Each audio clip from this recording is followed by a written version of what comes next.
আর সৈয়দনা ফারুকে আজম আলাইহিস সালাম ওনার শান মর্যাদা রয়ে গেছে।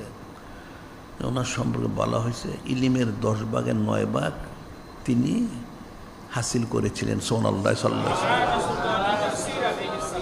এটা শুধু জাহির ইলিম না, হাকিকি ইলিম। সেজন্য ওনাকে জিজ্ঞাসা করা ছিল, তিনি সেটি জবাব দিয়েছিলেন।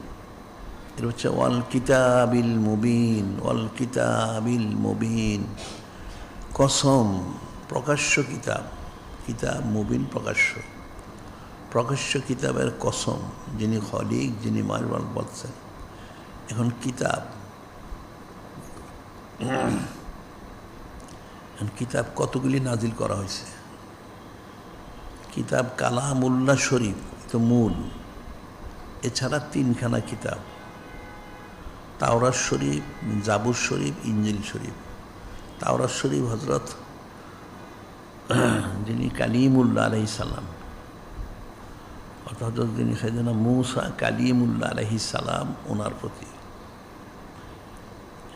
জাবুর শরীফ এটা হচ্ছে যিনি খলিফাতুল্লাহ, হজরত সাইয়েদনা দাউদ খলিফাতুল্লাহ আলাইহিস সালাম, ওনার প্রতি। আর ইনজিল শরীফ যিনি হজরত রুহুল্লাহ আলাইহিস সালাম, যিনি হজরত সাইয়েদনা ঈসা রুহুল্লাহ আলাইহিস সালাম, ওনার প্রতি সাল্লাল্লাহু আলাইহি ওয়াসাল্লাম। আর সহিফ হচ্ছেন 100খানা। সহিফা বলা হয় যেটা, সেটা রেসালা যেটা আমরা বলি, ছোট কিতাব রেসালা শরীফ বলি, সহিফাগুলি ঠিক তদ্রূপ। এখন এই সহিফা শরীফগুলি 100খানা নাজিল হয়েছেন। প্রথম 10খানা যিনি হজরত আবুল বাশার সফিউল্লাহ আলাইহিস সালাম, ওনার প্রতি 10খানা। ওনার আওলাদ হজরত সাইয়েদনা শীশ আলাইহিস সালাম, ওনার প্রতি 50খানা। এরপর সাইয়েদনা ইদ্রিস আলাইহিস সালাম, ওনার প্রতি 30খানা।